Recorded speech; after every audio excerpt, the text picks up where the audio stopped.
Rotary ಶಾಲೆಯ ಆವರಣದಲ್ಲಿ ಇಂದು Rotary ಕ್ರೀಡಾತ್ಮಕೋತ್ಸವ 2025-26 ಸಡಗರ ಸಂಭ್ರಮದಿಂದ ಜರುಗಿತು.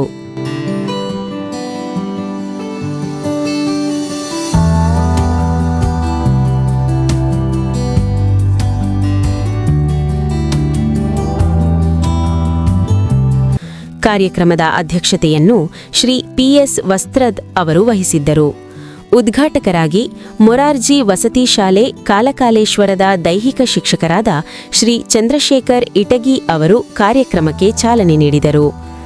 ಮುಖ್ಯ ಅತಿಥಿಗಳಾಗಿ ಗಜೇಂದ್ರಗಡದ ಗುತ್ತಿಗೆದಾರರಾದ ಶ್ರೀ ಗೈಬೂಸಾಬ್ ನಿಶಾಂದಾರ್, ಕುಸ್ತಿಪಟುಗಳಾದ ಶ್ರೀ ಬಾಬಣ್ಣ ನಾವಡೆ ಹಾಗೂ ಶ್ರೀ ದಾವಲ್ ಸಾಬ್ ಡಾಲಾಯತ್, ರೋಟರಿ ಶಾಲೆಯ ಮುಖ್ಯೋಪಾಧ್ಯಾಯರಾದ ಶ್ರೀ ಸಂತೋಷ್ ಕುಮಾರ್ ವಸ್ತ್ರದ್ ಉಪಸ್ಥಿತರಿದ್ದರು.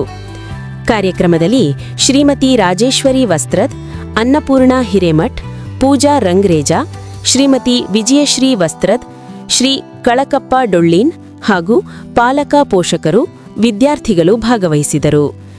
ಈ ಸಂದರ್ಭದಲ್ಲಿ ಮಾತನಾಡಿದ ಉದ್ಘಾಟಕರು, ಕ್ರೀಡೆ ದೇಹದ ಬೆಳವಣಿಗೆಗೆ ಅತ್ಯಂತ ಅಗತ್ಯ. ಸದೃಢ ದೇಹದಲ್ಲಿ ಸದೃಢ ಮನಸ್ಸು ಇರುತ್ತದೆ. ಮಕ್ಕಳನ್ನು ಕ್ರೀಡೆಯಲ್ಲಿ ಭಾಗವಹಿಸುವಂತೆ ಪ್ರೇರೇಪಿಸಬೇಕು ಎಂದು ಹೇಳಿದರು. ರೋಟರಿ ಶಾಲೆಯ ವಾರ್ಷಿಕ ಕ್ರೀಡಾಕೂಟ ವಿದ್ಯಾರ್ಥಿಗಳಲ್ಲಿ ಉತ್ಸಾಹ ಮತ್ತು ಆತ್ಮವಿಶ್ವಾಸ ತುಂಬುವ ಮೂಲಕ ಯಶಸ್ವಿಯಾಗಿ ನೆರವೇರಿತು.